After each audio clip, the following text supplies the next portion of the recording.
changes.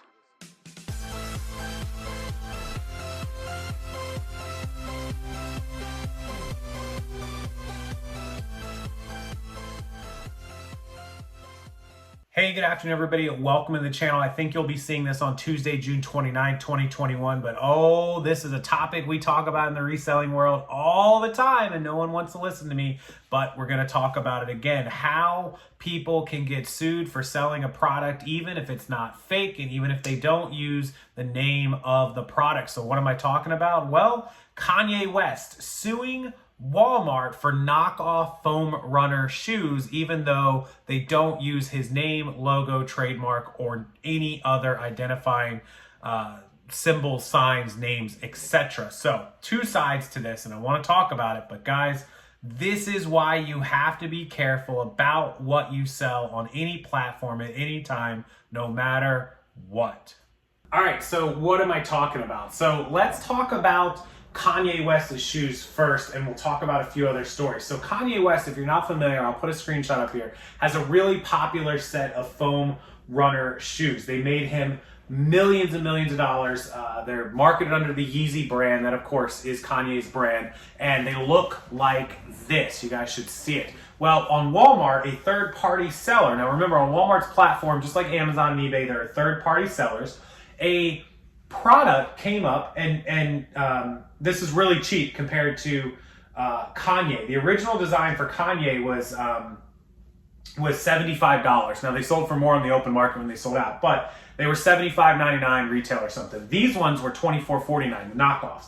But they didn't use the name Foam Runner, Yeezy, nothing. They said Dayful, D-A-E-F-U-L, men's, women's, kids, summer beach shoes, Foam Runner anti-slipper sandals, casual beige. So they did use the word Foam Runner actually, but under Kanye, they said West's Yeezy Foam RNNRs.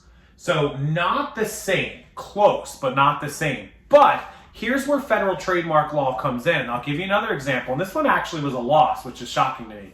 Louis Vuitton, the very popular handbag purse maker, they did sue a company called Chewy Vuitton. Chewy Vuitton made dog chew toys. Go figure. No logo's the same, none of the other stuff, but obviously a play on the name. And the judge ruled that Chewy Vuitton would win this case. They won the case because it wasn't enough of a distraction, enough of a confusion. People wouldn't be confused. So these lawsuits are brought on because the original company can say the new company is confusing the consumer, the customer, into thinking that they are related. So Chewy Vuitton, obviously people might say, oh, Louis Vuitton's making dog toys now and calling it Chewy Vuitton. Judge said no. No person should get confused that a purse company all of a sudden start making dog toys. I can argue that they would, but somehow they won that case. I don't know how. But you go over to Yeezy, and somebody puts up foam runners, and they might immediately think, oh my God, Kanye's selling his stuff through Walmart. That absolutely could confuse a customer. Now, I know some people are going to say, if you're confused by this stuff, you're an idiot, blah, blah, blah. But I can tell you, consumers get confused a lot. There was another trademark case from Margaritaville, owned by Jimmy Buffett. You guys know, famous singer, Margaritaville. Real popular chain of clothes and apparel and restaurants. In fact, there's quite a few here where I live in Florida, obviously, Key West and Orlando and all that stuff. It's where Jimmy parties at. There was a marijuana shop opened in Colorado where it's illegal back in the day, a couple years ago, and it was called Marijuanaville, and Jimmy Buffett sued them because Margaritaville does hundreds of millions of dollars in sales. He didn't want to be confused with all of a sudden now Margaritaville is selling marijuana. He didn't want to be confused with that. Now, I'm going to be honest with you, I don't know why, because we all know Jimmy Buffett is most likely probably involved in that side of the world. I don't know that. I'm just guessing. But he sued them. He won. The judge ruled that Marijuanaville could be confused with being connected to Margaritaville, and the company was forced to shut down and change their name, pay damages, all this stuff. I don't end up remembering what happened to them at the end of the day. I think they had to change their name, and I think they had to pay him a lot of money, a couple $100,000 in damages. So, and legal fees. So this is why you have to be really careful. Even if you're not selling a real product, it is illegal to sell a knockoff that is using the name, logo, sign at all. If you're selling fake Louis Vuittons, fake Coach, fake anything, that is 100% illegal no matter what, even if you identify it.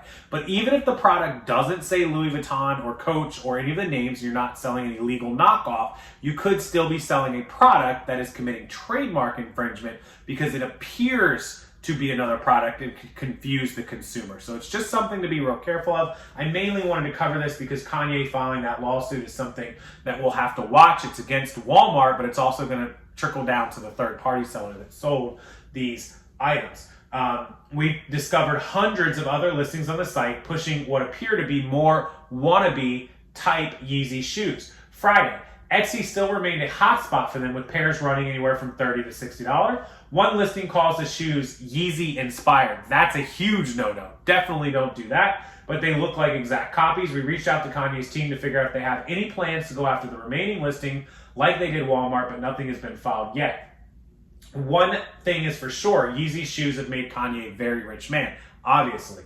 With his recent net worth reported to be in the multi-billion-dollar range. His Yeezy shoe line went ballistic, so he is definitely going to protect that name. There is no doubt about it. So just something for you resellers to keep in mind. Don't be scared, but always be cognizant of the fact that if you're selling a product that looks like an original product, then it is not. If it's using the name and logo, it's illegal, period, because it's a knockoff, even if you say so, Rolex otherwise. But two, even if you don't and you're not committing a crime, selling a like object can still get you in trouble, so be very careful of that. Anyways, thank you guys for watching the channel. I appreciate it. Keep those likes coming. Really, really helps the videos, helps the channel. Keep subscribing to the channel. That helps push up the videos as well, and I appreciate all of you new subscribers who have joined the channel. Don't be shy. Leave a comment down below. I love to hear your opinions. I do respond to all of them myself. I respond to as many as humanly possible. I go through them every night, and I love reading what you guys have to say.